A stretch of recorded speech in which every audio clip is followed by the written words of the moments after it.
O vento cortante do Atlântico carregava o cheiro salgado do mangue, anunciando o início de mais uma manhã no centro de instrução. Lucas Almeida, um recruta de apenas 20 anos, rolava com seus companheiros sobre a areia úmida da restinga de Marambaia. Os gritos do instrutor ecoavam em seus ouvidos, e seu corpo estava coberto por uma mistura de lama e suor, mas seus olhos brilhavam com uma clareza quase sobrenatural. Ele queria ser um fuzileiro naval. Não, ele precisava ser. Na noite anterior à sua partida, seu pai afagou silenciosamente seus cabelos recém-cortados. Na sala de estar, o uniforme de gala do pai repousava sobre uma poltrona, e as 3 estrelas prateadas em seus ombros brilhavam com o peso que simbolizavam o comando do Corpo de Fuzileiros Navais do Brasil. O almirante de esquadra Ricardo Almeida fizera apenas um pedido ao filho. Não conte a ninguém quem você é. Volte para casa como um verdadeiro fuzileiro por seu próprio mérito. Lucas não queria a sombra do pai, queria se tornar um fuzileiro naval completo por sua própria força. Sabia que no momento em que sua identidade fosse revelada, ele deixaria de ser o recruta comum Lucas Almeida. O rótulo de filho do comandante seria uma corrente, um obstáculo no caminho do soldado forte que ele tanto almejava ser. Antes de ser o filho orgulhoso de seu pai, ele queria ser um fuzileiro naval orgulhoso do Brasil. Após o longo e árduo período de treinamento básico no Centro de Instrução Almirante Silvio de Camargo, Lucas foi designado para uma unidade operacional em uma ilha isolada na costa do Rio de Janeiro. A insígnia vermelha que ganhará ao concluir o curso de formação, agora presa em seu peito, fazia seu coração arder. Era o começo. A verdadeira vida militar, a vida de fuzileiro com que ele sempre sonhara, estava prestes a se desdobrar diante dele. Ou assim ele acreditava. A realidade da unidade, no entanto, estava muito longe de seus sonhos. Não havia um sentimento de camaradagem florescendo em meio à rígida disciplina militar. O ar no alojamento era pesado, denso com uma violência invisível e o peso de uma hierarquia corrupta. Os olhares dos veteranos para os recrutas não demonstravam curiosidade ou vontade de ensinar, mas sim a cruel excitação de uma criança que descobre um novo brinquedo para quebrar. No centro desse sistema doentio estava o sargento Wagner Bastos. Com um histórico de promoções frustradas e um longo tempo de serviço, ele exercia um poder absoluto dentro da unidade. Ao seu lado, como sombras, estavam sempre o Cabo Moreira e o Cabo Tavares. Juntos, eles formavam um pequeno e perverso grupo de poder, e os recrutas não passavam de ferramentas para seu alívio de estresse. Lucas tentou suportar tudo em silêncio. Faxina, lavagem de uniformes, todo tipo de tarefa servil e até mesmo os recados mais absurdos dos veteranos, ele cumpria sem reclamar.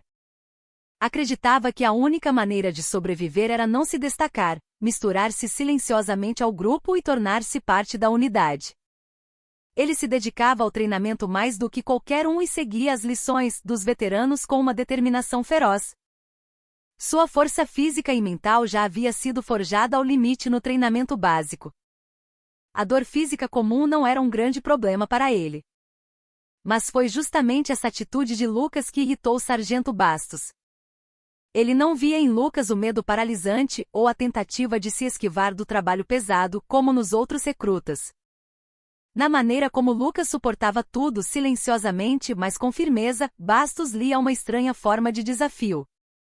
Aquele olhar que não o confrontava diretamente, mas que também se recusava a se curvar, o incomodava profundamente. Ei, Almeida! Tira essa amarrando o olhar, rosnou Bastos numa noite durante a inspeção. Recruta de merda, quem te deu permissão para olhar um superior nos olhos? A partir daquele momento, a caçada começou.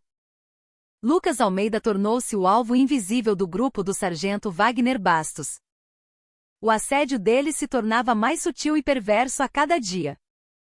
No início limitava-se a sobrecarregá-lo com tarefas fisicamente exaustivas. Depois de um turno de guarda noturno, mandavam-no esfregar o chão de todo o alojamento com uma escova de dentes, ou deixavam por horas capinando sob o sol escaldante do verão. Lucas considerava aquilo parte da vida militar e obedecia em silêncio. Sua resistência física e mental, no entanto, só os irritava ainda mais. Esse cara é algum tipo de robô? Nunca ouvi ele reclamar de cansaço, disse o cabo Moreira, rindo. O sargento Bastos, soltando uma longa baforada de fumaça de cigarro, respondeu em voz baixa: a graça de um robô é ver até quando ele aguenta antes de quebrar. A partir daí, o assédio se transformou em humilhação pessoal, com o objetivo de destruir sua autoestima. Começaram a cuspir deliberadamente em sua bandeja de comida na hora do rancho ou a jogar seu uniforme limpo na lama, ordenando que o lavasse novamente. Certa noite, entraram sorrateiramente em seu armário enquanto ele dormia, pegaram a foto de seu pai e ficaram rindo e fazendo comentários depreciativos. Como Lucas escondera a identidade do pai, a foto era apenas a de um homem de meia-idade comum. Mas para eles, isso não importava. O prazer estava em tocar no que era mais precioso para Lucas e observar sua reação. Lucas cerrava os punhos, engolindo a raiva. Ceder agora seria dar a eles exatamente o que queriam. Ele se lembrava das palavras de seu pai: volte para casa como um verdadeiro fuzileiro por seu próprio mérito. Ele se forçava a acreditar que tudo aquilo era parte do processo para se tornar um verdadeiro fuzileiro, e assim sobrevivia, um dia de cada vez. Os outros recrutas ignoravam o sofrimento de Lucas. No início, alguns colegas de turma lhe lançavam olhares de pena, mas a compaixão deles rapidamente se dissipou diante das ameaças veladas do grupo de Bastos. Ajudar Lucas ou ser visto com ele significava se tornar o próximo alvo. Para sobreviver, eles escolheram o silêncio. Pior, começaram a evitá-lo ativamente. Lucas se tornou uma ilha completa. Ninguém falava com ele, ninguém o olhava nos olhos. Ele estava totalmente sozinho em meio a uma multidão de uniformes. A presença dos oficiais era inútil. O comandante de pelotão era um tenente recém-formado, inexperiente e mais preocupado em agradar os sargentos do que em entender a dinâmica da tropa. O subtenente, um veterano calejado, acreditava firmemente na velha máxima de que problemas de soldados se resolvem entre soldados. Ele certamente sabia das atrocidades do grupo de Bastos, mas as considerava apenas uma forma de manter a disciplina, fechando os olhos para a crueldade. Acima de tudo, ele detestava problemas. Uma unidade silenciosa era, para ele, a prova de um oficial competente. O isolamento de Lucas se aprofundava. Ele não tinha a quem recorrer. O treinamento continuava intenso, mas, paradoxalmente, as horas de treinamento eram as mais suportáveis. O cansaço físico não lhe dava tempo para a angústia mental. O verdadeiro inferno começava no momento em que o treinamento terminava e ele voltava para o alojamento. Ao cruzar o olhar com o grupo de Bastos, Lucas sentia o ar faltar. Que tipo de tortura me espera hoje? Ele enfrentava cada noite como um condenado aguardando a execução.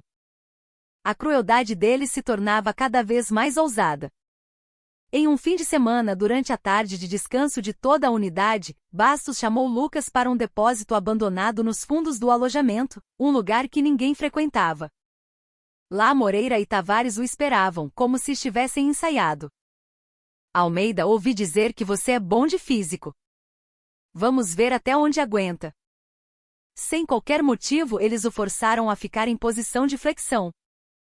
No início, Lucas pensou que era apenas um exercício disciplinar. Mas o tempo passava interminavelmente. 10 minutos, 20, 1 hora.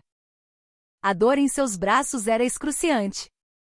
Seu corpo inteiro tremia como uma vara verde, e o suor encharcava o chão de cimento. Está doendo? Se doer, é só falar. A gente para, disse Bastos com um sorriso de escárnio. Lucas rangeu os dentes. Ele não podia desistir ali. Pensou no rosto de seu pai. Não o almirante, comandante dos fuzileiros navais, mas apenas seu pai, o homem que acreditava nele. Ele mordeu o lábio, engolindo a dor. Seu silêncio desfigurou o rosto de Bastos. Olha só esse filho da puta. Ainda não aprendeu a lição. Moreira, traga um pouco de água. Moreira trouxe um balde cheio de água, sorrindo, e o despejou sobre a cabeça de Lucas. A água gelada enrijeceu seus músculos, provocando uma dor aguda. Mas o que foi pior foi a humilhação. Mesmo com o corpo tremendo incontrolavelmente, ele não gritou. Maluco resistente, disse Bastos. Vamos ver quanto tempo ele dura. O assédio continuou até Lucas finalmente desmaiar de exaustão. Eles chutaram seu corpo caído, zombando dele, e depois saíram do depósito rindo entre si. Lucas ficou caído no chão frio de cimento por um longo tempo, incapaz de se mover. Sentia o corpo dormente e a mente vazia. Ele pensou, isto não é o exército. Isto é o inferno. E ele era o alvo invisível, abandonado no centro desse inferno. Sua insígnia vermelha não era mais um símbolo de orgulho. Parecia uma marca de ferro em brasa, um estigma que exibia seu sofrimento com a cor de sangue. Uma ordem foi dada para preparar a unidade para o Dia da Árvore. O objetivo era nobre, reflorestar uma área desmatada na colina atrás da base. Os soldados, pela primeira vez em muito tempo, trocaram os uniformes de combate por roupas de trabalho e pegaram pás e enxadas. O ar estava impregnado com a promessa da primavera, mas o coração de Lucas permanecia em um inverno rigoroso. Ele foi colocado na mesma equipe que o sargento Bastos, o cabo Moreira e o cabo Tavares. Uma sensação sinistra percorreu sua espinha. E como esperado, enquanto os outros soldados cavavam buracos para as mudas, Bastos deu a Lucas uma ordem separada. Ei, Almeida, vá para aquele lado e cave um buraco. Um bem grande e bem fundo. Pense nisso como um lugar especial onde o próprio comandante virá plantar uma árvore. Sua voz estava carregada de um sarcasmo explícito. Lucas, sem responder, foi para o local indicado. Era uma clareira isolada na floresta. Ele começou a cavar em silêncio. A cada pá de terra que removia, uma ansiedade inexplicável apertava seu peito. Ao longe, ouvia as risadas dos outros soldados, mas ali, o silêncio era absoluto. O tempo passou. O corpo de Lucas estava encharcado de suor, e o buraco já era fundo o suficiente para cobrir um homem adulto. Foi quando o grupo de Bastos se aproximou, com sorrisos maliciosos e brincalhões no rosto. Oh, bom trabalho! Parece bem fundo e aconchegante. Entre aí, vamos ver se o tamanho está certo, disse Bastos, apontando o queixo para o buraco. Lucas congelou. Isso não era uma simples brincadeira. Seu instinto gritava perigo. O que está esperando, seu merda? Não ouviu a ordem do seu superior? Entre logo. O cabo Moreira empurrou Lucas com força pelas costas. Sem chance de reagir, Lucas caiu no buraco profundo. A sensação da terra fofa, que chegava até seus tornozelos, era aterrorizante. Antes que pudesse se recuperar, pás de terra começaram a chover sobre ele. Bastos, Moreira e Tavares riam histericamente enquanto jogavam terra sobre ele com uma fúria maníaca. Ei, isso não é um enterro ao vivo? Que divertido! Fuzileiro Almeida, últimas palavras? Podemos anotar seu testamento. A terra rapidamente cobriu seus joelhos, sua cintura e seu peito. O peso comprimia seus pulmões, tornando a respiração difícil. Ele lutou instintivamente, mas era impossível se mover na terra fofa. Poeira e terra invadiram sua boca e nariz, e a escuridão tomou conta de sua visão. O pavor o dominou. É assim que eu vou morrer? Pai, ele sussurrou, chamando seu pai com uma voz fraca que se perdeu sob a terra. Foi nesse momento que o cabo Tavares pegou seu smartphone e começou a filmar a cena. O flash da câmera brilhou na escuridão, e suas risadas se tornaram ainda mais altas. Olha isso! Que cena espetacular! Poderíamos postar na página da unidade como fuzileiro do dia. A consciência de Lucas começou a se esvair e então as pás pararam. A terra chegava até seu pescoço. Ele mal conseguia manter a cabeça para fora, ofegante. O gosto de terra enchia sua boca e uma mistura de lágrimas, suor e lama escorria por seu rosto. Eles o olharam de cima, satisfeitos. Depois de um longo momento apreciando seu sofrimento, Bastos falou. A cerimônia do Dia da Árvore de hoje foi muito gratificante. Arrancamos uma árvore podre chamada Lucas Almeida e demos a ela um novo adubo. Cresça bem, Almeida. Eles o deixaram enterrado no buraco e foram embora. Suas risadas ecoaram pela floresta e desapareceram. O silêncio voltou. Lucas estava sozinho. Ele tentou desesperadamente se mover para sair, mas a pressão da terra era inimaginável. Quanto mais ele se movia, mais a terra o apertava. O tempo passou.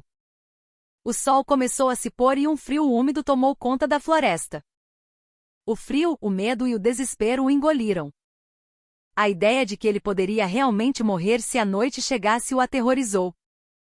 Reunindo suas últimas forças, ele gritou: socorro! Alguém me ajude! Ele gritou até sua garganta ficar em carne viva, mas sua voz se perdeu na floresta vazia. Foi então que ouviu o som de alguém se aproximando. Era o subtenente fazendo sua ronda.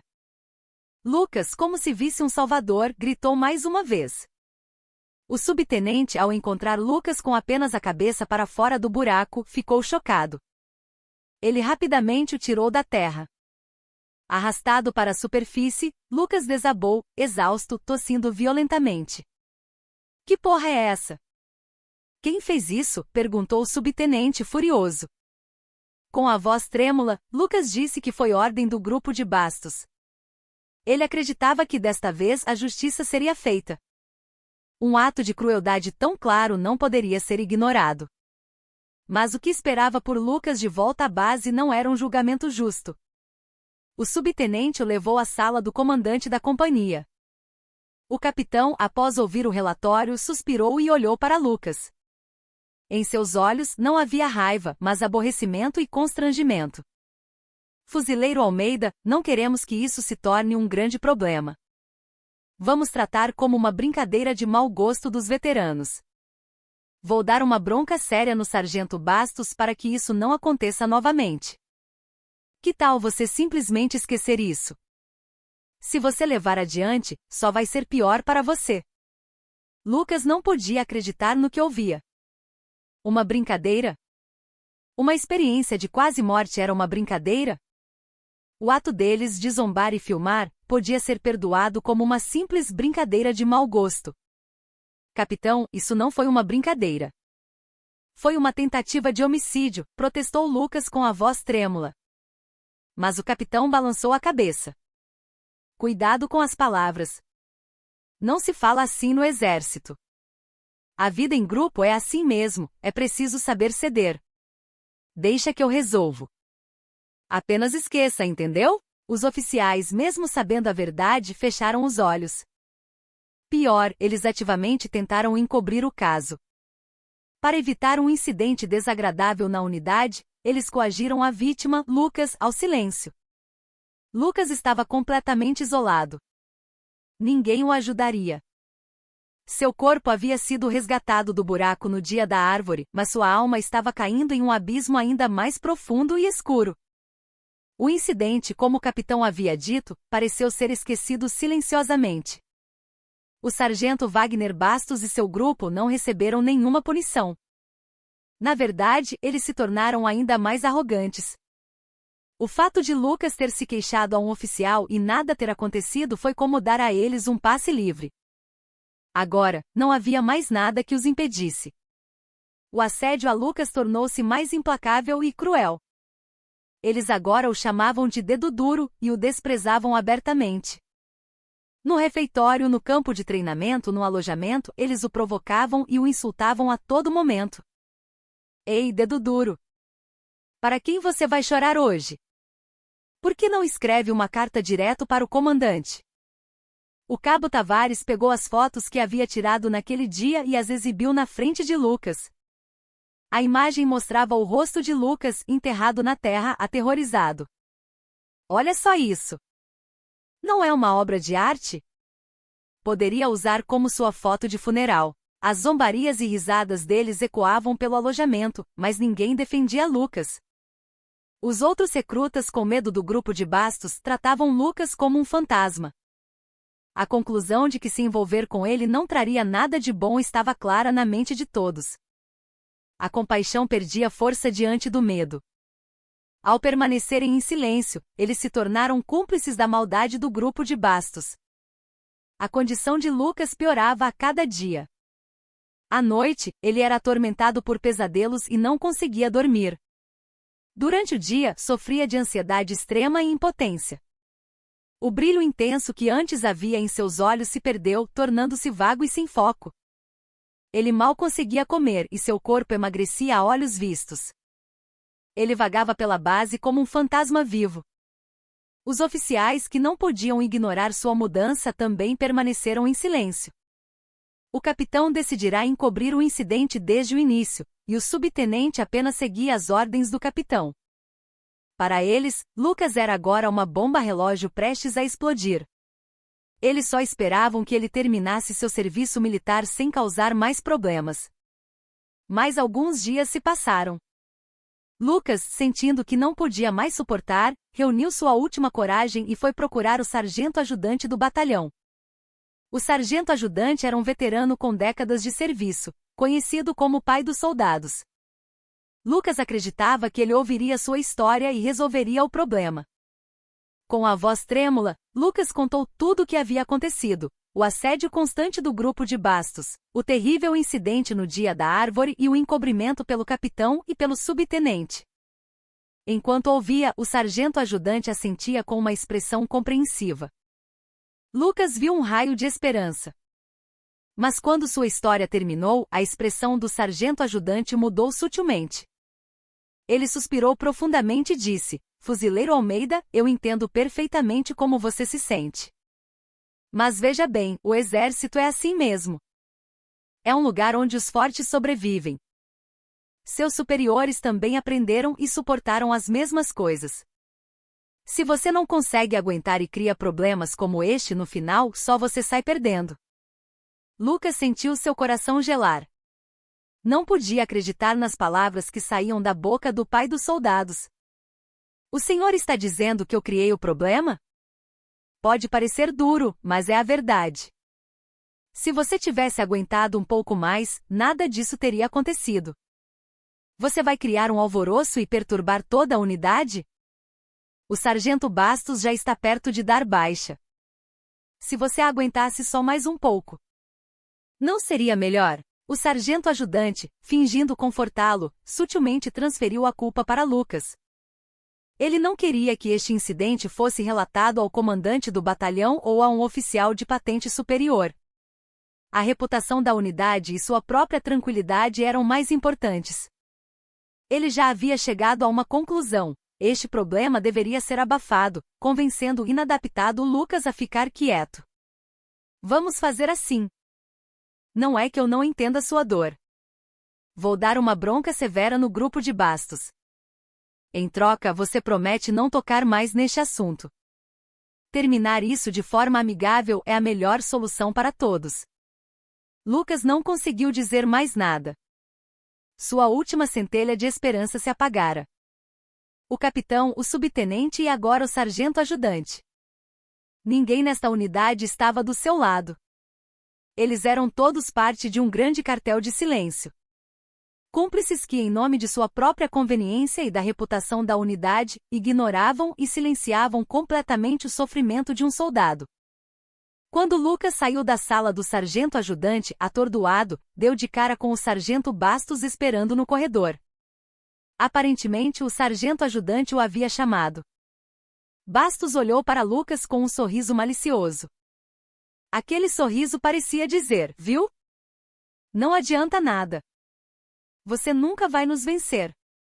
Naquela noite, na frente de todos os colegas de alojamento, Bastos encurralou Lucas em um canto. "Ei, dedo duro. Agora você foi chorar até para o sargento-ajudante? E você se diz um fuzileiro? Esse cara não tem o direito de ser um fuzileiro naval." Ele deu um tapa forte no rosto de Lucas. O som ecoou pelo alojamento, mas todos os outros soldados abaixaram a cabeça e fingiram não ver. "Se eu te pegar no meu caminho mais uma vez, juro que não vai acabar só com você sendo enterrado." "Prisão militar? Não me faça rir. Você simplesmente vai desaparecer daqui." Silenciosamente, sem que ninguém saiba, a voz de Bastos estava cheia de uma intenção assassina. A bochecha de Lucas doía menos que seu coração. Ele estava agora na beira do precipício. Atrás dele, o abismo do desespero sem fim, à sua frente, um muro sólido de silêncio. Ninguém lhe estendeu a mão. Todos sabiam de sua dor, mas apenas observavam enquanto ele desmoronava. Eles eram os cúmplices silenciosos. Para Lucas, encurralado na beira do abismo, as ameaças do sargento Wagner Bastos se tornaram uma realidade iminente. Eles agora iam além do simples assédio, usando sutilmente o regulamento militar para enredá-lo. Erros triviais eram apontados como negligência no serviço, e fatos inventados eram usados para acusá-lo de insubordinação. O objetivo deles era claro: rotular Lucas como um soldado problema e enviá-lo para a prisão militar. Almeida, ouvi dizer que você dormiu no seu turno de guarda ontem à noite. Isso é abandono de posto. Está louco para ir para a prisão? O cabo Moreira o pressionou, usando outros soldados como testemunhas. Claro, Lucas não havia dormido. Mas seus colegas aterrorizados acenaram com a cabeça em concordância sob o olhar de Moreira. Lucas protestou, mas sua verdade perdeu força diante dos múltiplos testemunhos falsos. Esses relatórios chegaram ao comandante da companhia. O capitão, que considerava Lucas um incômodo desde o início, aceitou os relatórios do grupo de Bastos como se os esperasse. Para ele, a verdade sobre Lucas era menos importante do que ter um pretexto para se livrar legalmente do problema da unidade. Fuzileiro Almeida, tenho recebido muitos relatórios sobre você ultimamente. Negligência no serviço, e até mesmo insubordinação a um superior. Estou muito desapontado. Assim não dá. Vou convocar um conselho disciplinar e te mandar para a prisão. Vá para lá e esfrie a cabeça. As palavras do capitão foram como uma sentença de morte. A prisão militar, para um soldado, era o equivalente a uma cadeia. A vítima sendo transformada em agressor e punida. A situação era tão absurda que Lucas ficou sem palavras. Um turbilhão de injustiça, raiva e desespero profundo o envolveu. Ele pensou: por que eu vim até aqui? A promessa de se tornar um verdadeiro fuzileiro por seu próprio mérito estava em pedaços. O sonho de se tornar um soldado forte havia sido esmagado por veteranos cruéis e oficiais covardes. Ele não tinha mais forças para lutar. Sua mente estava exausta, sua alma em frangalhos. Naquela noite, enquanto todos dormiam, Lucas se encolheu em um canto do alojamento e pensou em seu pai. A mão grande e quente de seu pai afagando sua cabeça na noite anterior ao alistamento. A voz de seu pai, dizendo para não contar a ninguém, ecoava em seus ouvidos. Ele queria ter mantido sua promessa ao pai. Mas agora era impossível. Ele não conseguiria dar mais um passo sozinho neste inferno. Ele pegou um pequeno caderno que guardava no fundo de seu armário. Ali, anotado secretamente para uma emergência, estava o número de celular pessoal de seu pai. Ele não tinha forças nem para correr até o telefone público. Por sorte, um colega que estava de serviço no posto administrativo se ausentou por um momento. Lucas pegou o telefone da mesa e o colocou de volta. Ele sabia que desabaria se ouvisse a voz do pai. Pensou em rasgar uma página de seu caderno e deixar um bilhete. Mas para quem entregaria? Não podia confiar em ninguém. Foi então que viu o smartphone de um oficial sobre a mesa. Foi um instante, mas ele não hesitou. Com as mãos trêmulas, descou o número do pai. E digitou uma mensagem de texto muito curta. Não conseguia escrever muito. Não sabia o que dizer. Milhares de palavras giravam em sua cabeça, mas seus dedos digitaram apenas uma frase. Pai, não aguento mais. Era tudo o que ele conseguia fazer. Era um reconhecimento de sua própria fraqueza e um último pedido de socorro. O dedo que apertou o botão enviar parecia pesar uma tonelada. A culpa que sentia em relação ao pai e a miséria de sua própria situação fizeram lágrimas brotarem em seus olhos. Depois de enviar a mensagem, ele se resignou. Não conseguia pensar no impacto que aquela mensagem teria sobre seu pai ou no que aconteceria com ele a seguir. Ele só queria que aquele tempo infernal acabasse. Como alguém que esgotou toda a sua energia, ele voltou para sua cama e desabou em um sono profundo. Na mesma hora, na residência oficial do Comando do Corpo de Fuzileiros Navais, o almirante Ricardo Almeida, que revisava documentos até tarde da noite, ouviu seu celular vibrar. Ele olhou para a tela distraidamente. A mensagem era de seu filho. Era o primeiro contato de Lucas desde que se alistara. Pai, não aguento mais. Uma frase curta. Mas nela estavam contidos o grito, a dor e o desespero de seu filho. O almirante prendeu a respiração por um instante. Suas mãos, que nunca haviam tremido nos inúmeros campos de batalha, tremeram sutilmente. Ele ligou imediatamente para o filho, mas uma voz gravada informou que o telefone estava desligado. O almirante se levantou de um salto. Seus olhos se tornaram frios como gelo. Seu filho, o filho que partiu para se tornar um fuzileiro naval, estava desmoronando. Ele teve um pressentimento. Algo terrível, inimaginável estava acontecendo na unidade de seu filho. Ele não queria revelar a identidade do filho.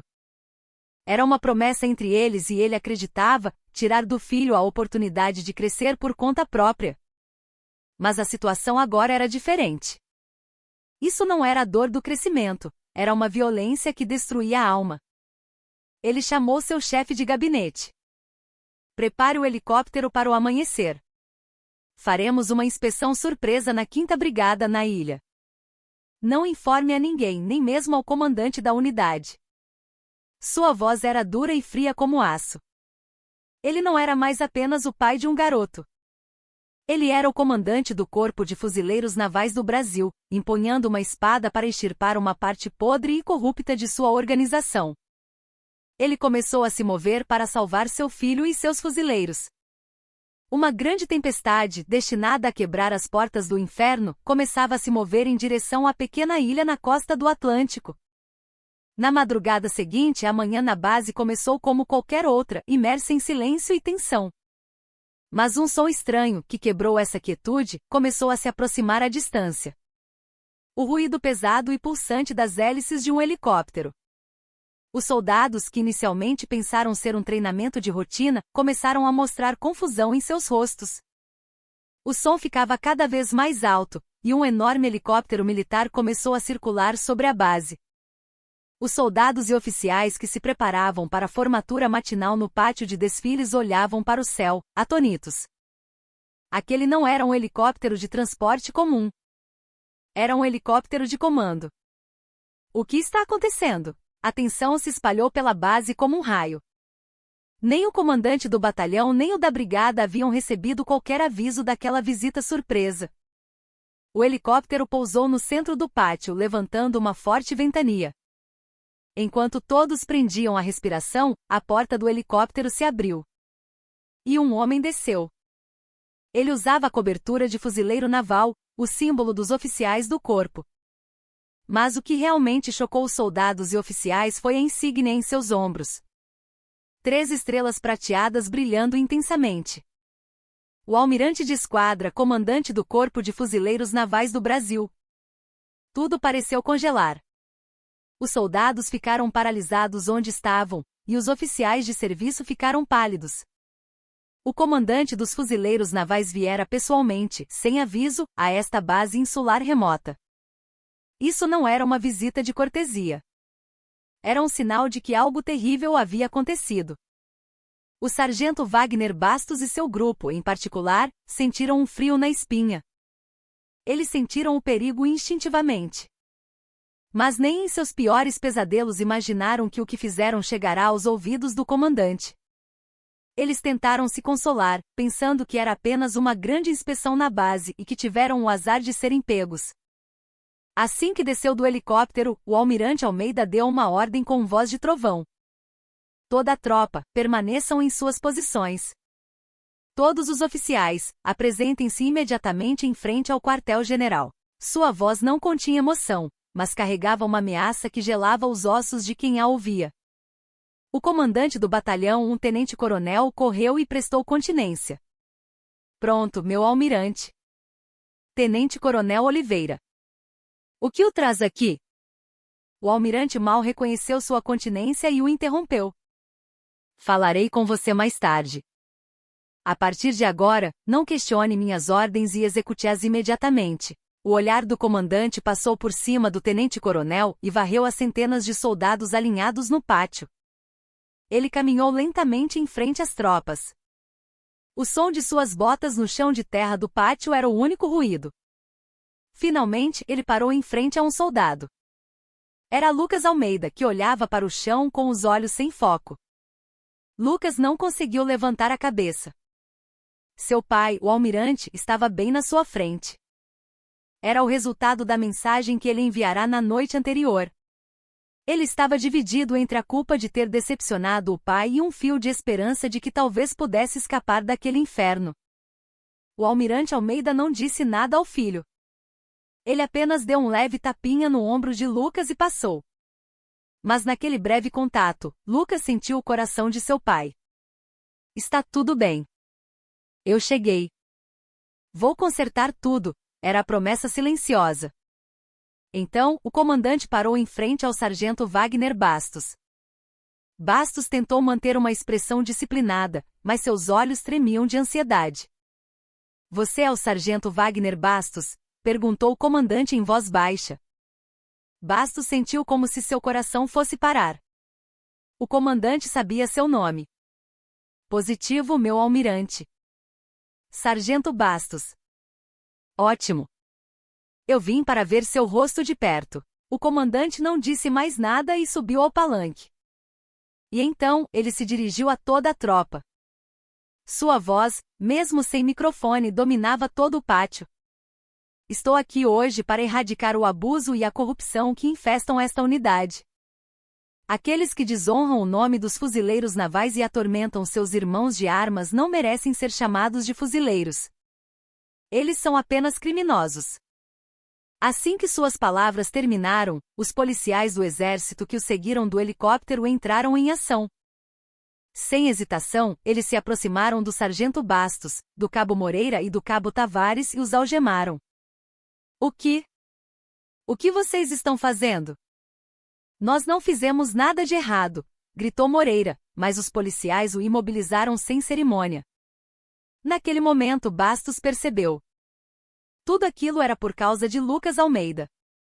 Enquanto era arrastado, ele gritou para Lucas com olhos cheios de ódio. Almeida. Foi você, seu dedo duro de merda. Seu pai é o comandante? Sua acusação causou um alvoroço no pátio. Os soldados em choque e descrença olhavam de Lucas para o comandante. Lucas Almeida era o filho do comandante? Aquele recruta desajeitado que vinha sofrendo todo tipo de abuso? Todas as peças do quebra-cabeça se encaixaram. Os veteranos ficaram pálidos. O medo surgiu nos rostos de todos que haviam atormentado ou ignorado Lucas. O capitão, o subtenente e o sargento ajudante também. Eles agora pressentiam qual seria seu destino. O almirante Almeida não vacilou diante do grito de Bastos. Ele desceu do palanque e parou na frente do sargento que estava sendo arrastado. Com uma voz fria ele disse, não é porque ele é meu filho. É porque o soldado que vocês atormentaram representa todos os filhos do corpo de fuzileiros navais. Vocês são a vergonha dos fuzileiros. Foi a sentença proferida pelo juiz de aço. A falsa paz e a ordem corrupta que envolviam a unidade foram estilhaçadas com a chegada do comandante. Mas isso era apenas o começo. Uma resistência maior e mais tenaz o aguardava. A ordem do comandante foi absoluta. Wagner Bastos, Moreira e Tavares foram imediatamente levados pela polícia do exército e colocados sob investigação em isolamento. O pátio de desfiles permanecia em um silêncio congelado. O comandante convocou o comandante do batalhão, o sargento ajudante, o capitão da companhia e o subtenente para a sala do comando. Quando a porta se fechou, a atmosfera na sala tornou-se cortante como uma lâmina. Podem começar o relatório. O que exatamente estava acontecendo nesta unidade? O almirante Almeida, encostado na mesa com os braços cruzados, perguntou em voz baixa. Sua voz era calma, mas a fúria contida nela fervia como um vulcão. O comandante do batalhão, suando frio, começou a falar.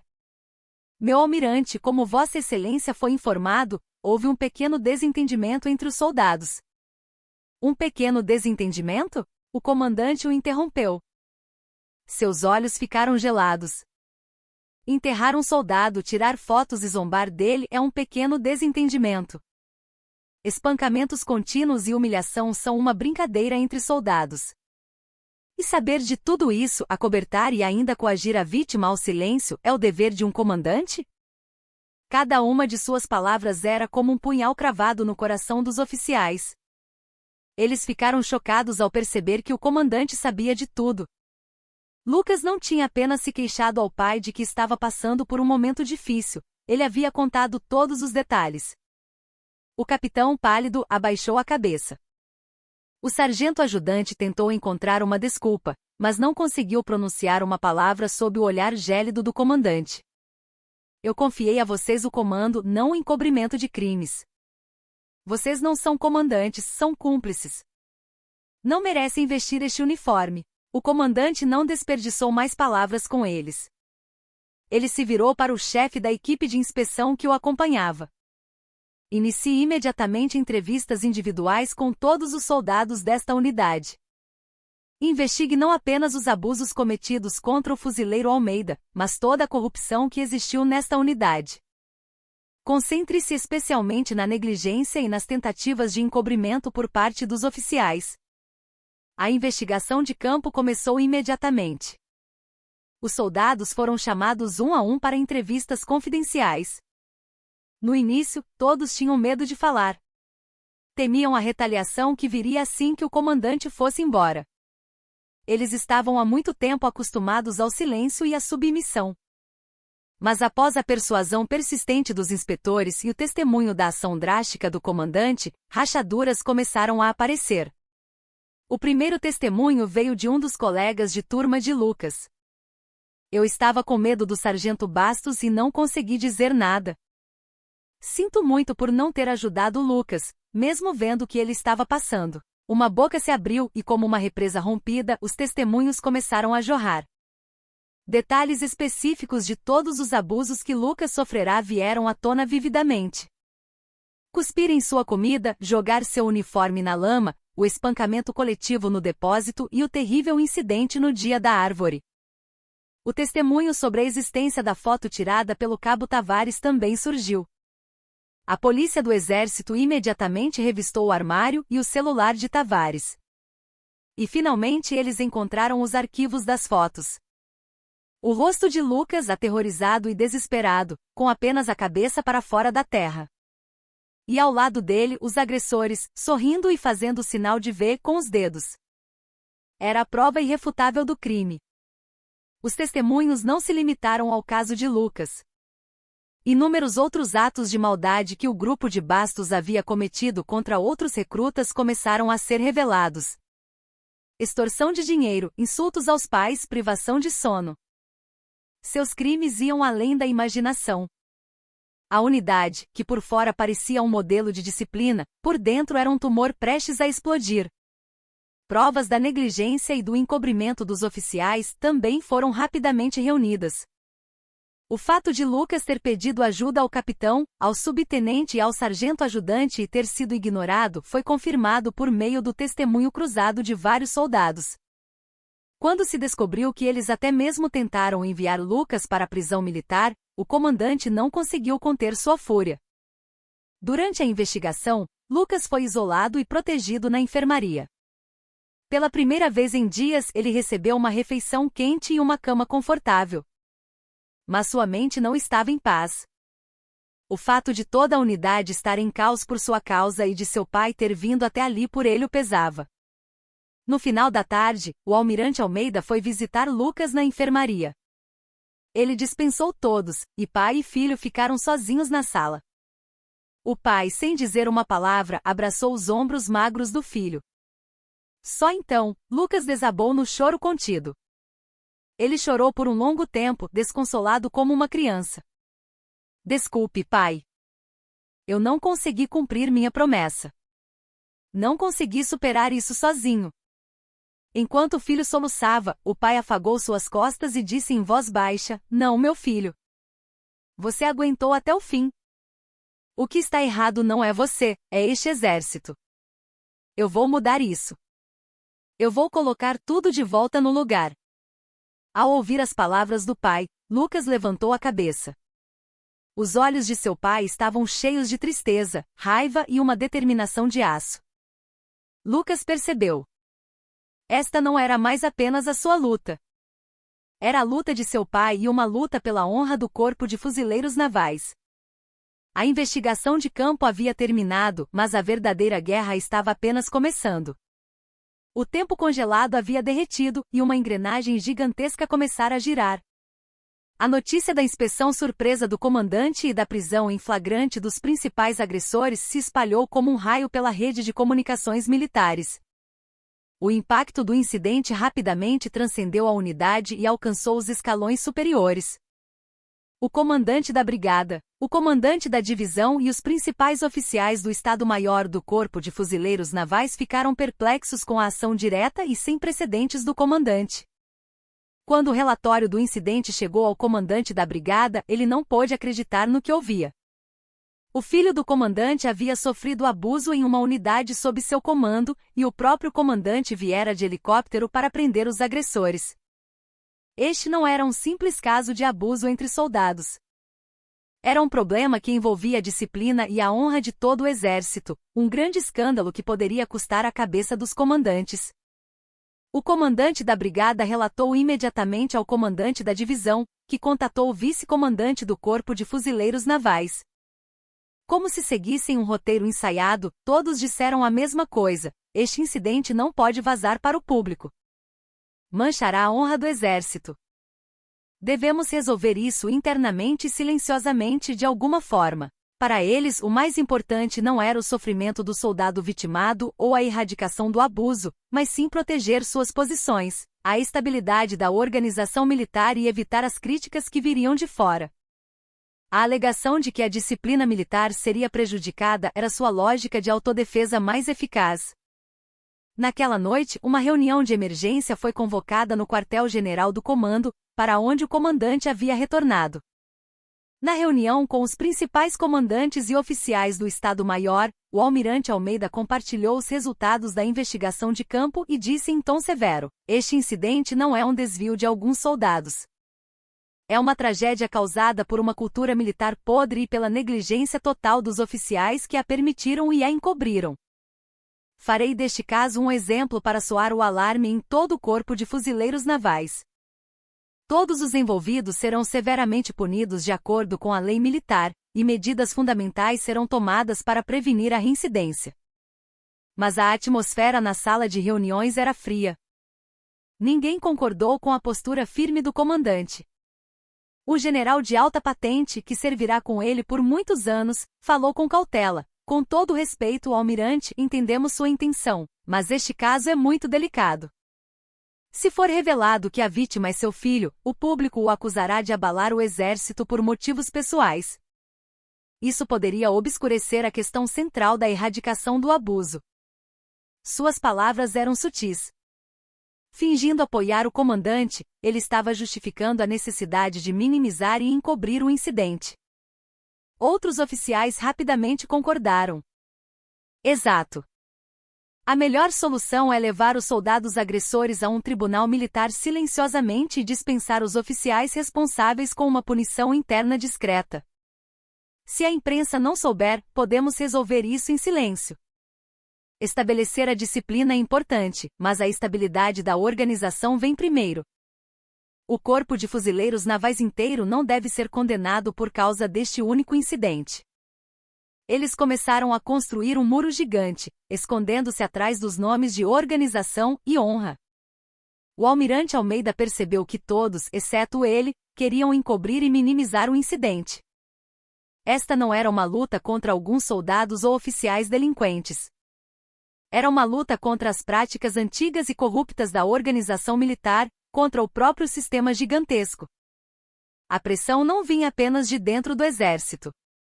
Sinais do Ministério da Defesa e do meio político também começaram a chegar, pedindo uma solução silenciosa.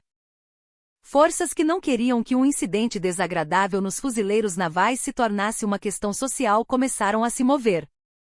Para eles, o exército deveria ser uma área sagrada e intocável, e suas falhas internas deveriam ser escondidas a todo custo.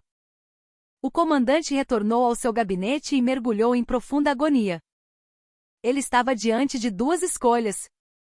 Uma era aceitar a lógica da organização e resolver o incidente de forma moderada. Se fizesse isso, o resto de seu mandato seria tranquilo, e não haveria resistência de dentro do exército. A outra era romper toda essa resistência e pressão e lidar com o incidente de acordo com os princípios até o fim.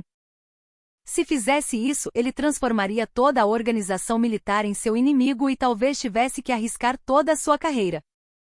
Nesse momento, um relatório do Estado-Maior da Brigada chegou. Era um relatório de incidente preparado pela própria unidade onde o abuso ocorrerá. O conteúdo era ultrajante. O relatório descrevia Lucas Almeida como um soldado de atenção especial com problemas mentais e incapaz de se adaptar à vida militar. O abuso foi minimizado como um mal-entendido ocorrido durante o processo de repreensão por atritos frequentes com os colegas, e o incidente do Dia da Árvore foi retratado como uma brincadeira pesada para testar a coragem de um recruta. Havia até mesmo uma insinuação de que Lucas, confiando no poder de seu pai comandante, havia exagerado um incidente trivial para fazer uma denúncia falsa. Isso era um claro segundo ataque e uma tentativa de encobrimento organizado. Eles estavam tentando transformar a vítima em um problema para obscurecer a essência do incidente e se esquivar de sua responsabilidade de comando. As mãos do almirante Almeida tremiam de raiva enquanto lia o relatório. Ele o jogou sobre a mesa. Esses desgraçados! Sua raiva atingiu o auge. Ele tomou uma decisão. Ele quebraria este muro gigante. Não importava o sacrifício, ele cortaria este elo podre. Ele decidiu não mais se comprometer.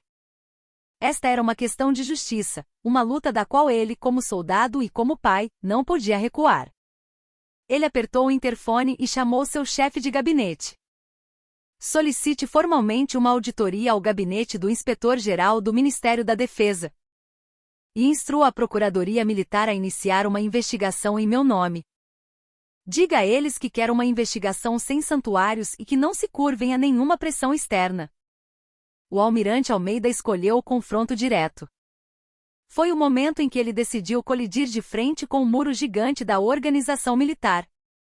Sua luta solitária estava começando para valer. A decisão do comandante de ir à luta teve repercussões imediatas na unidade. A brigada e a divisão, percebendo que suas tentativas de encobrir o caso haviam enfurecido o comandante, entraram em pânico. No entanto, sua reação foi ainda mais astuta e desprezível. Para sobreviverem, eles escolheram uma estratégia de transferir toda a culpa para Lucas. Lucas recebeu a ordem de retornar da enfermaria para a unidade.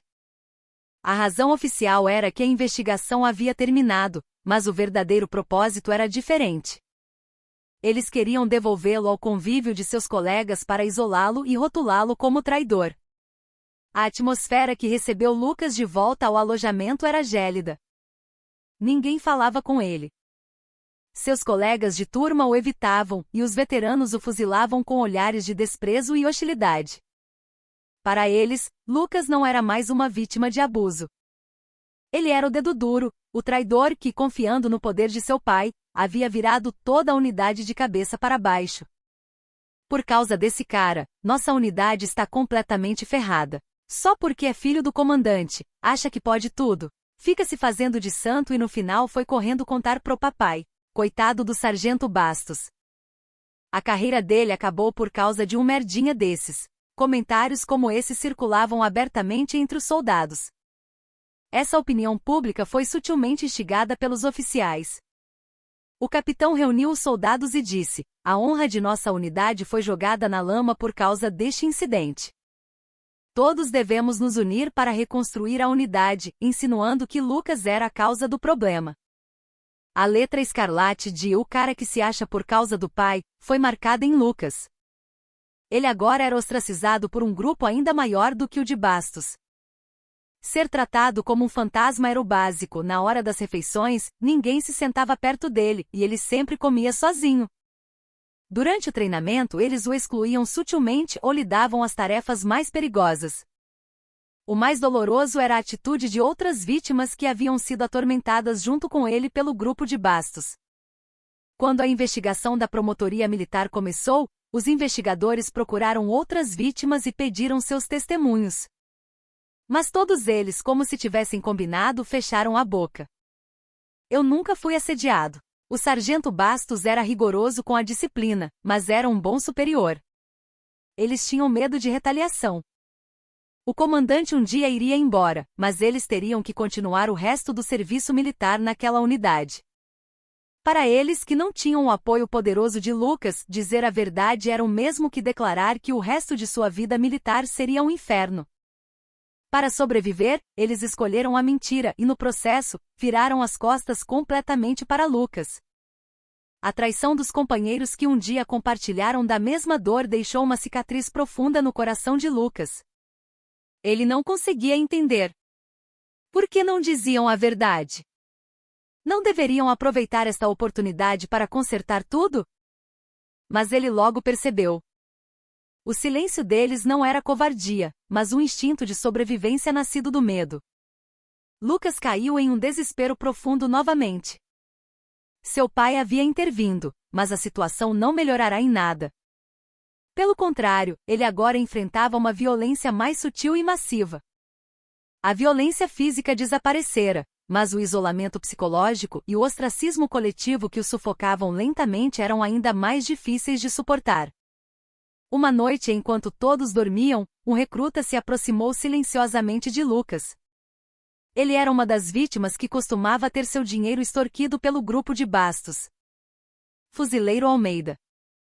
Me desculpe. Eu queria ter contado a verdade, mas não tive coragem. Se eu falasse, achei que eles me matariam. Ele sussurrou chorando e colocou um pequeno pedaço de papel na mão de Lucas antes de voltar apressadamente para sua cama. No bilhete estavam meticulosamente anotados os detalhes dos abusos que ele sofrerá com datas e locais. Ele não teve coragem de testemunhar pessoalmente, mas queria que sua injustiça fosse conhecida através de Lucas. Lucas ficou imóvel por um longo tempo, segurando o bilhete. Aquilo não era apenas uma prova. Era o grito de outra vítima silenciada pelo medo. Ele não estava sozinho. Havia outros nesta unidade que sofriam e eram forçados ao silêncio. Naquele momento, algo mudou dentro de Lucas. Ele sentiu que não podia mais deixar essa luta apenas para seu pai. Permanecer como uma vítima protegida não mudaria nada. Ele tinha que lutar por si mesmo. Por si mesmo e pelas outras vítimas que não conseguiam erguer suas vozes.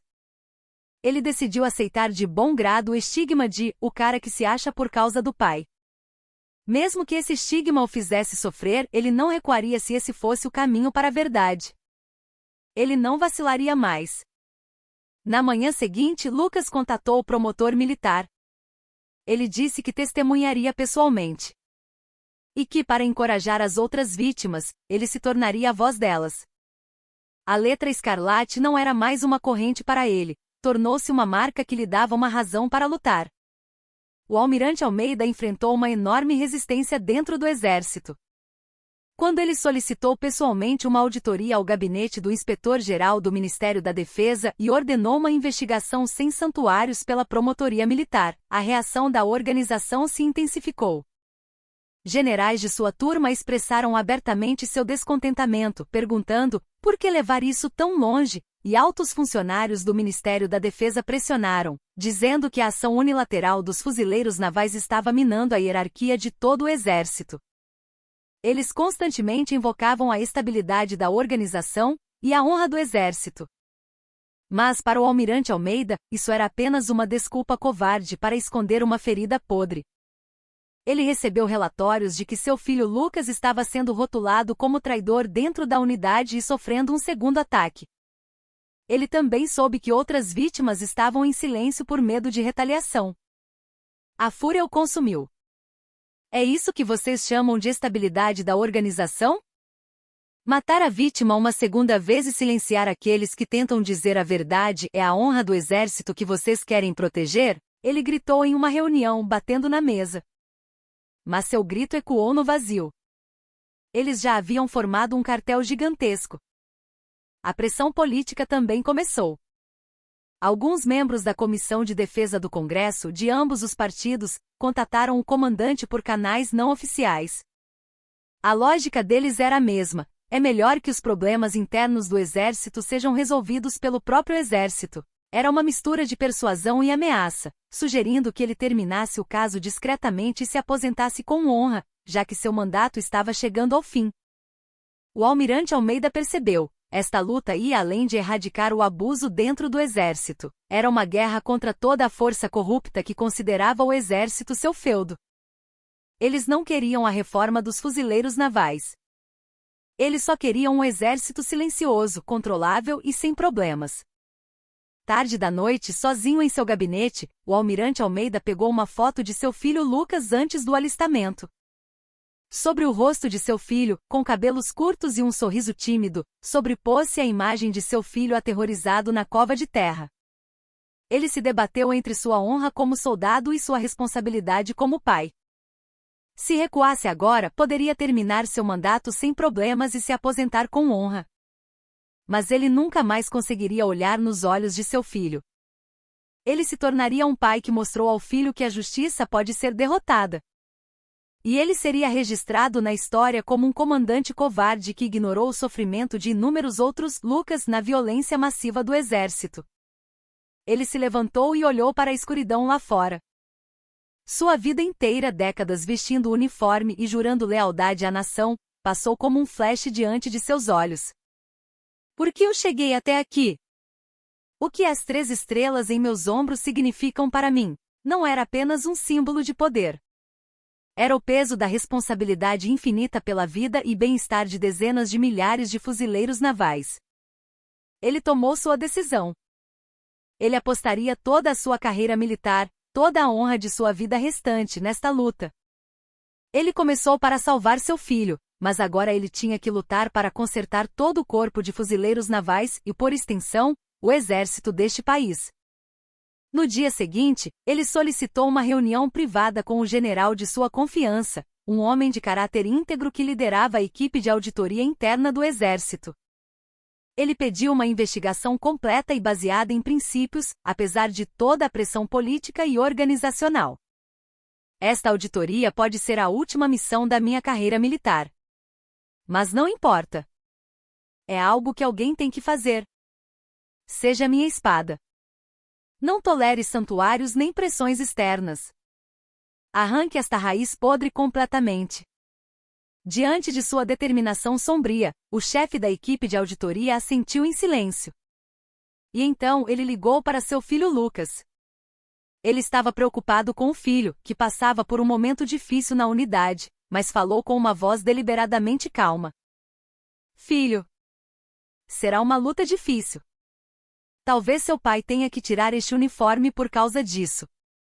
Houve um silêncio do outro lado da linha. O almirante Almeida continuou: mas não me arrependo. Acredito que este é o caminho que um verdadeiro fuzileiro naval deve seguir. Não fraqueje também. Fique do lado da verdade e lute com dignidade. Seu pai sempre estará com você. Não era apenas o encorajamento de um pai.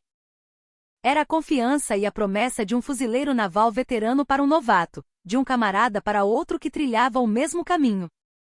A decisão de seu pai foi transmitida a Lucas. Ele não estava mais sozinho. Seu aliado mais poderoso havia decidido lutar ao seu lado, arriscando tudo. Agora havia apenas uma coisa a fazer: avançar juntos contra o muro gigante. A voz determinada de seu pai reacendeu a chama que se apagava no coração de Lucas. Ele não era mais uma vítima isolada. Era um guerreiro na linha de frente de uma batalha contra uma injustiça colossal. Ele relatou novamente ao promotor militar tudo o que havia sofrido, do início ao fim, com detalhes minuciosos. Ele tentou deixar as emoções de lado e transmitir apenas os fatos objetivos. Seu depoimento calmo e lógico deu aos investigadores grande credibilidade. No entanto, sem provas conclusivas e o testemunho de outras vítimas, seria difícil responsabilizar todos os agressores e o sistema de encobrimento. A maioria das vítimas ainda estava em silêncio, temendo retaliação. Lucas tomou uma decisão. Ele os encontraria pessoalmente para convencê-los. Com a permissão do investigador, ele procurou, um por um, os soldados que haviam sido assediados pelo grupo de Bastos. No início, todos o evitaram. Por que você está tentando nos arrastar para isso? Você acha que temos um pai poderoso como o seu? Alguns disseram com ressentimento. Lucas aceitou o ressentimento deles em silêncio. E então, ele começou a contar sua história. Eu também estava com medo. E ainda estou. Mas se ficarmos em silêncio agora, nada vai mudar. Vocês acham que vai acabar quando eles derem baixa? Não. Um terceiro Wagner Bastos aparecerá e atormentará nossos sucessores da mesma forma. Esta unidade nunca mudará. Ele olhou diretamente nos olhos deles e disse: antes de ser filho do comandante, sou um fuzileiro naval como vocês. O que queremos não é tratamento especial. Só queremos servir com dignidade, como seres humanos e como soldados. Se perdermos esta oportunidade, vamos nos arrepender pelo resto de nossas vidas. Não podemos viver como covardes que viram a injustiça e ficaram em silêncio, podemos? Sua persuasão sincera começou a abalar alguns soldados. O recruta que lhe dera o bilhete secreto na noite anterior foi o primeiro a falar. É verdade. Não podemos continuar assim. Ele tirou um papel amassado do bolso.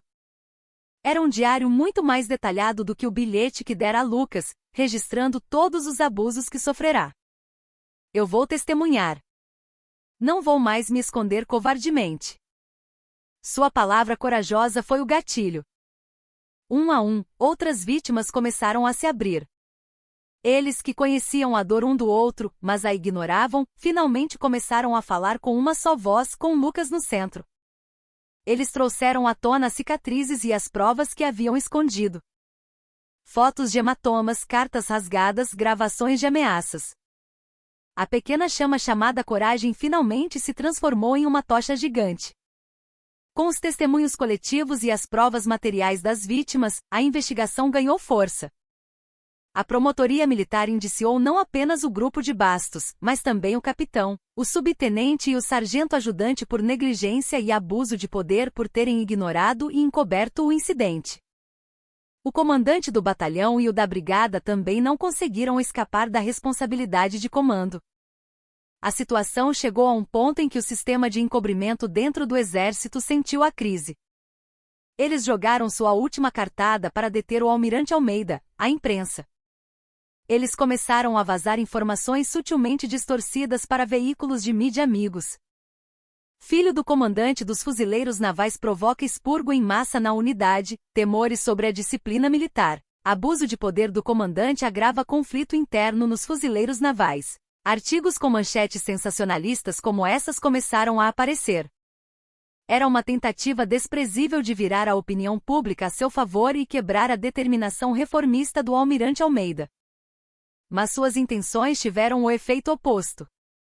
A cobertura maliciosa de alguns meios de comunicação apenas acendeu a competição por notícias entre mais veículos. Os repórteres começaram a investigar os arredores da unidade para descobrir a verdade sobre o incidente e no processo. A existência da foto do enterro ao vivo tirada pelo cabo Tavares chegou aos ouvidos de um repórter. Após uma perseguição implacável, o repórter conseguiu obter algumas das fotos de evidência apresentadas à promotoria militar. Na manhã seguinte, a primeira página da seção de sociedade dos jornais e as manchetes dos noticiários noturnos foram dominadas por uma foto chocante. O rosto de um fuzileiro naval, aterrorizado, com apenas a cabeça para fora da terra. E ao lado dele, os agressores, sorrindo. O impacto de uma única foto foi imenso. A sociedade ficou empolvorosa. Não era apenas abuso entre soldados, mas um ato criminoso bizarro que esmagava a dignidade humana, e toda a nação estava furiosa. O incidente batizado de caso do enterro ao vivo dos fuzileiros navais, rapidamente se tornou um buraco negro que engoliu todas as outras notícias. Com a opinião pública em chamas, a Comissão de Defesa do Congresso Nacional começou a se mover. Foi decidida a realização de uma audiência com a convocação do ministro da Defesa e do comandante do Corpo de Fuzileiros Navais. Agora, o incidente não era mais um problema de uma unidade ou dos fuzileiros navais. Tornou-se um furacão gigantesco com a credibilidade de todo o exército brasileiro em jogo, uma tempestade social cujo impacto era incontrolável. Foi um resultado que ninguém esperava, criado pela pequena coragem de Lucas e das vítimas. A sala da Comissão de Defesa do Congresso Nacional estava lotada de repórteres e espectadores. Os flashes das câmeras disparavam incessantemente, e o ar estava carregado de uma tensão palpável. No banco das testemunhas ao lado do ministro da Defesa, estava o almirante de esquadra Ricardo Almeida com uma expressão séria. Do outro lado, sentavam-se os parlamentares, preparando suas perguntas afiadas. A audiência começou com uma saraivada de críticas ao almirante Almeida. A ofensiva dos parlamentares com antecedentes militares, que representavam a posição da antiga organização militar, foi particularmente feroz. Almirante, este incidente nos fuzileiros navais chocou toda a nação e a honra do exército foi jogada na lama. Como o senhor permitiu que algo tão terrível acontecesse sob sua gestão? O senhor assume a responsabilidade como comandante? Perguntou um parlamentar em tom de repreensão. O almirante Almeida se levantou e curvou-se em desculpas. Em nome do Corpo de Fuzileiros Navais, peço profundas desculpas por causar grande preocupação ao povo brasileiro. Tudo isso é fruto de minha falha e assumo total responsabilidade. Sua desculpa calma trouxe um breve momento de sobriedade à sala. Mas o ataque da oposição estava apenas começando. Outro parlamentar pegou o microfone e atacou de forma incisiva. Mas, almirante, o senhor está ciente do fato de que a vítima neste caso é, coincidentemente, seu filho? Há alegações de que o senhor está abalando toda a organização militar por motivos pessoais, para vingar seu filho.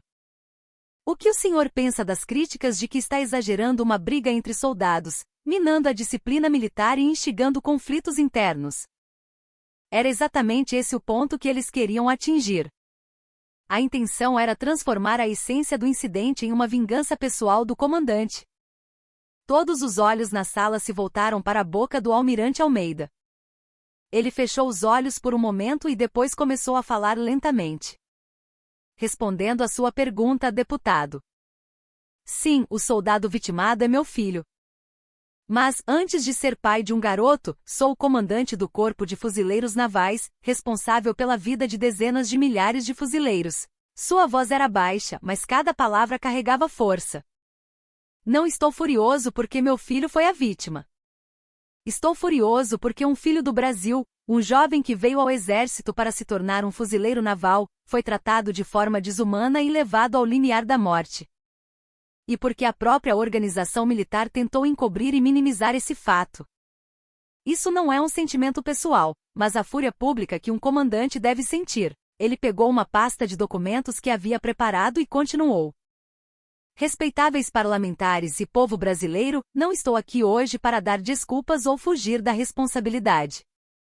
Em vez disso, quero confessar honestamente o rosto vergonhoso de nosso exército e prometer uma reforma fundamental para que tragédias como essa nunca mais se repitam. Ele transformou a audiência, que deveria ser um local para sua defesa, em uma oportunidade para enfatizar a necessidade de uma reforma militar. Ele revelou os dados que havia coletado com a equipe de auditoria interna. Estatísticas sobre décadas de práticas abusivas, inúmeros casos em que o abuso terminou com punições leves, e os problemas estruturais em que a vítima é rotulada como soldado de atenção especial e sofre um segundo ataque. Sua declaração sincera e corajosa começou a mudar lentamente a atmosfera da audiência. Mesmo os parlamentares que o atacaram no início não conseguiram mais refutar e ouviram atentamente suas palavras. Ele não era mais apenas o responsável por um incidente, mas um reformador tentando extirpar uma ferida podre por conta própria. Eu prometo, arriscando o resto da minha carreira militar e toda a minha honra. Os agressores, independentemente de sua patente, serão levados à justiça. Os comandantes que participaram do encobrimento serão dispensados. E farei uma mudança fundamental na cultura militar para que nossos filhos nunca mais caiam, não por balas e espadas, mas pela violência de seus próprios irmãos de armas. Quando seu discurso, semelhante a um pronunciamento, terminou, aplausos irromperam da galeria. Os parlamentares não o pressionaram mais. A opinião pública virou-se completamente a favor do almirante Almeida. A audiência que deveria julgá-lo tornou-se um palco que fortaleceu sua determinação reformista. A oposição ficou perplexa. Sua tentativa de derrubar o comandante terminou em um fracasso miserável. Pelo contrário, apenas fortaleceu sua posição. Após a audiência, o almirante Almeida deixou o Congresso silenciosamente, ignorando a enxurrada de perguntas dos repórteres. Ao entrar no carro, recebeu uma mensagem de seu filho Lucas. Pai, estou orgulhoso de você. Era uma mensagem curta, mas para o almirante Almeida, era mais valiosa do que qualquer medalha.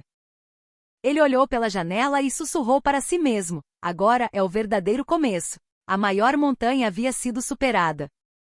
Agora, tudo o que restava era fazer justiça. O tribunal militar os aguardava. No dia do julgamento militar, o tribunal estava carregado de tensão. No banco dos réus, Wagner Bastos, Moreira e Tavares, vestindo uniformes de presidiários em vez de uniformes militares, sentavam-se de cabeça baixa. Ao lado deles, os ex-oficiais, incluindo o capitão e o subtenente, acusados de negligência e abuso de poder, sentavam-se com expressões rígidas. Este julgamento não era apenas um processo criminal. Era um julgamento nacional sobre a cultura militar arcaica e a capacidade de autorregulação do exército. O ponto alto do julgamento foi o depoimento da vítima, Lucas Almeida. Quando Lucas subiu ao banco das testemunhas, todos os olhos no tribunal se voltaram para ele. Ele não era mais a figura fraca e ansiosa de antes.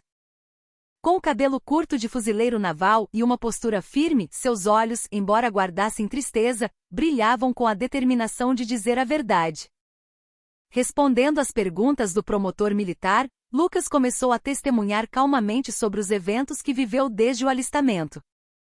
O assédio que começou com pretextos triviais, a humilhação, os espancamentos e o momento terrível no dia da árvore.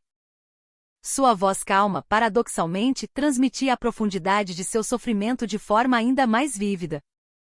Suspiros baixos foram ouvidos em toda a galeria. O interrogatório do advogado de defesa começou. O advogado tentou retratar Lucas como um inadaptado mentalmente fraco, propenso a exageros. Testemunha, não é verdade que você geralmente tinha dificuldade em se adaptar à vida na unidade e se ressentia da orientação de seus superiores? Você não acha que as ações dos réus foram uma repreensão um tanto dura para disciplinar um recruta, sem a intenção de prejudicá-lo?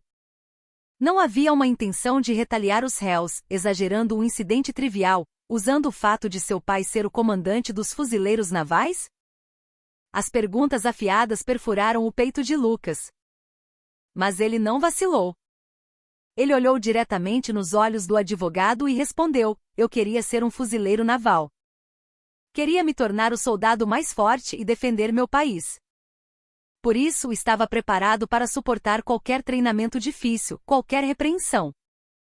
Mas o que eu vivi lá não foi treinamento. Não foi disciplina. Foi apenas uma violência desprezível que esmagou a dignidade de um ser humano. Sua voz começou a tremer. Ele tentou conter suas emoções, mas as memórias terríveis voltaram e seus olhos ficaram vermelhos. Enterrar uma pessoa e rir enquanto a vê sufocar, tirando fotos. Isso é repreensão? Isso é camaradagem? Naquele buraco, eu não me senti como um soldado, mas como um verme. Todos os meus sonhos e meu orgulho foram enterrados junto comigo naquela terra. Lucas ficou em silêncio por um momento, abaixando a cabeça. Um silêncio sufocante tomou conta do tribunal. O almirante Almeida, sentado na galeria, cerrou os punhos. Observar a dor de seu filho era como ter seu próprio coração arrancado. Lucas levantou a cabeça novamente. Uma lágrima escorria por sua bochecha. Eu vim aqui para me tornar um soldado. Mas aquele lugar não era um exército. Agora precisamos mudar. Para que nunca mais haja vítimas como eu. Para que este lugar possa se tornar um verdadeiro berço de soldados. Por favor, mudem isso. Seu apelo final, embargado pelo choro, tocou o coração de todos no tribunal. Não era apenas um clamor contra uma injustiça pessoal, mas um grito contra um sistema podre e um desejo sincero por um exército melhor. A balança havia virado completamente. Após o depoimento de Lucas, outras vítimas, encorajadas, testemunharam. Os atos de violência e extorsão habituais do grupo de Bastos foram revelados em detalhes. As fotos tiradas por Tavares e os documentos internos que provavam a tentativa de encobrimento pelos oficiais foram apresentados como provas conclusivas, e os réus não puderam mais negar as acusações. No último dia do julgamento, em suas alegações finais, o promotor militar chamou os réus de criminosos que mancharam a honra do exército e pediu a pena máxima. Alguns dias depois, o veredicto foi anunciado. O juiz leu a sentença com voz solene. Os réus minaram a união do exército e infligiram feridas incuráveis a um irmão de armas.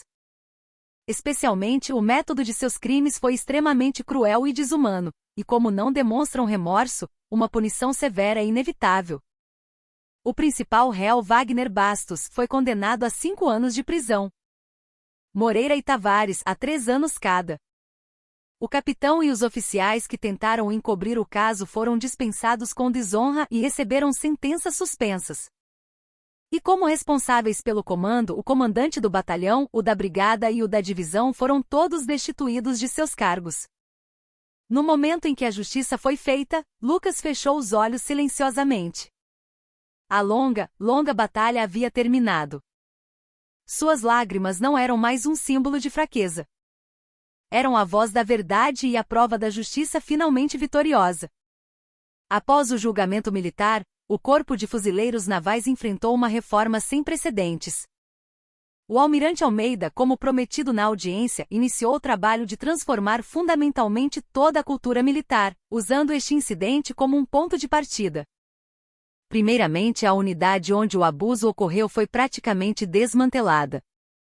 Todos os oficiais da unidade foram substituídos, e os soldados foram dispersos e realocados para outras unidades. Foi um tratamento de choque para quebrar o ciclo de abuso em sua origem. Uma inspeção especial foi realizada em todo o Corpo de Fuzileiros Navais.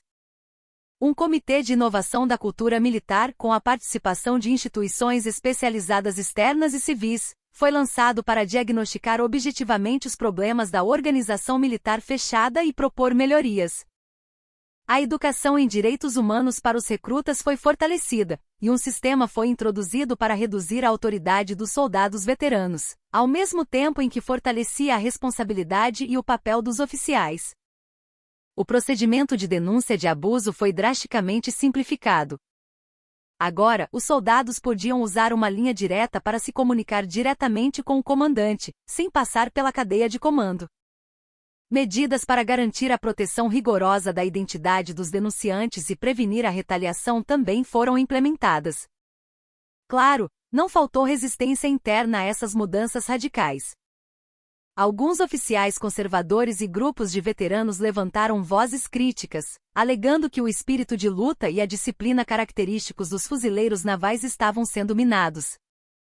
Mas, diante do apoio público e da vontade inabalável do comandante, suas vozes perderam força. Lucas Almeida tornou-se uma figura simbólica na unidade. No início, houve críticas de que ele era o cara que virou o exército de cabeça para baixo com o poder do pai, mas com o tempo, todos começaram a sentir as mudanças positivas que sua ação corajosa trouxera. Ele não era mais apenas uma vítima. Ele se estabeleceu como um símbolo de mudança que contribuiu para quebrar as velhas práticas e criar um novo corpo de fuzileiros navais. Ele completou o resto de seu serviço militar silenciosamente, mas com mais diligência do que ninguém. Ninguém mais o assediava, mas ele não buscava privilégios. Ele cumpria suas tarefas em silêncio e se tornou um superior confiável, ajudando os novos recrutas a se adaptarem à vida militar em um ambiente saudável. O tempo passou e o dia da baixa de Lucas chegou. Seus companheiros de unidade organizaram uma festa de despedida simples, mas sincera.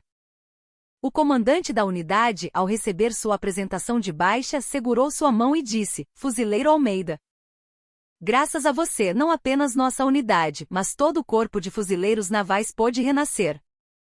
Muito obrigado e parabéns. No dia em que Lucas saiu pelo portão da base, um carro familiar estava estacionado do lado de fora. A pessoa que desceu do banco do motorista era seu pai, o almirante Almeida. Ele estava em trajes civis, sem insígnias nem medalhas. O pai abraçou o filho, que usava boina de dispensa, em um silêncio apertado. No caminho de volta para casa, o pai olhou para o filho com orgulho e disse as palavras que há muito queria dizer: "Antes de ser meu filho, você é um verdadeiro fuzileiro naval." Com essa única frase, Lucas sentiu como se todas as suas cicatrizes tivessem sido curadas. Ele foi reconhecido por ter se tornado um verdadeiro fuzileiro naval da maneira mais dolorosa por sua própria força. Após o incidente, o Corpo de Fuzileiros Navais passou por um período de mudanças difíceis, mas gradualmente encontrou estabilidade. Como a pele nova que cresce sobre uma ferida, eles estavam refletindo sobre os erros do passado e se tornando uma organização mais saudável. A pequena semente de mudança plantada por Lucas tornou-se o começo da transformação de toda a vasta floresta que era o Corpo de Fuzileiros Navais. Ele se tornou uma lenda viva, provando quão grande pode ser a mudança gerada pela coragem de uma única pessoa. Alguns dias após sua baixa, em um claro dia de primavera, Lucas e seu pai foram para algum lugar de carro. O destino era uma colina perto de sua antiga base, o lugar que guardava memórias terríveis, mas que também foi o ponto de partida da mudança. O local, agora usado apenas como campo de treinamento sem tropas estacionadas, era surpreendentemente silencioso. Nas mãos de pai e filho havia uma pequena muda de árvore e uma pá. Eles subiram a colina em silêncio e pararam no exato local onde Lucas fora enterrado. A memória de pesadelo voltou, mas o coração de Lucas estava estranhamente em paz. "Vamos plantar aqui", disse o pai em voz baixa. Lucas assentiu e começou a cavar. Era um cavar diferente daquele feito à força e em meio ao terror, era um cavar para plantar esperança. O pai colocou cuidadosamente a muda no buraco que o filho cavara e a cobriu com terra. Como se para garantir que as raízes se firmassem, pai e filho compactaram a terra ao redor da muda juntos. Após terminarem, eles se sentaram lado a lado no chão, enxugando o suor. O pai foi o primeiro a quebrar o silêncio. "Esta árvore se lembrará de sua dor." Sua voz era calma, mas carregada de uma profunda tristeza e remorso. "Ao mesmo tempo, ela provará o começo da mudança que nós trouxemos. Assim como esta árvore crescerá e se tornará parte de uma grande floresta, acredito que a pequena mudança que iniciamos se tornará uma grande árvore que tornará todo o corpo de fuzileiros navais e o exército deste país mais saudáveis." Lucas olhou para a muda em silêncio. Seus galhos finos balançavam na brisa da primavera. Parecia frágil, mas suas raízes já deviam estar se aprofundando na terra. Assim como ele. "Pai, naquele dia eu pensei que estava sendo enterrado aqui." Mas não estava, Lucas começou a falar lentamente. "O que foi enterrado naquele dia foi o passado podre. E hoje nós plantamos uma nova esperança em seu lugar." Ao ouvir suas palavras, o pai abraçou silenciosamente o ombro do filho. Nenhuma outra palavra era necessária. Eles se olharam e sorriram silenciosamente. A cicatriz nunca desapareceria completamente. Mas agora não era mais uma memória de dor, mas uma medalha de superação e crescimento. Depois de um tempo sentados ali, os dois se levantaram. Seus passos, descendo a colina, eram leves e firmes. Atrás deles, a pequena muda, balançando ao vento, fincava lentamente suas raízes na terra, erguendo-se firme como um novo símbolo do Corpo de Fuzileiros Navais. Depois daquele dia, o almirante Almeida dedicou o resto de seu mandato à inovação da cultura militar e depois se aposentou com honra. Lucas voltou a ser um estudante universitário comum e começou uma nova vida. Ele não estava mais preso às cicatrizes do passado. Pelo contrário, com a força e a perspicácia que adquiriu com a experiência, ele cresceu e se tornou um líder que influenciava positivamente as pessoas ao seu redor. Com o passar dos anos, a muda que pai e filho plantaram juntos tornou-se uma árvore robusta. Aquela árvore se tornou um símbolo para os fuzileiros navais que passavam por ali. Uma árvore que simbolizava a coragem de superar a dor e a vontade de reforma para corrigir o passado e abrir um novo futuro. Sempre que o vento soprava e roçava as folhas verdes, a floresta parecia sussurrar: a verdadeira força não vem de nunca se curvar, mas da coragem de se levantar novamente depois de quebrar.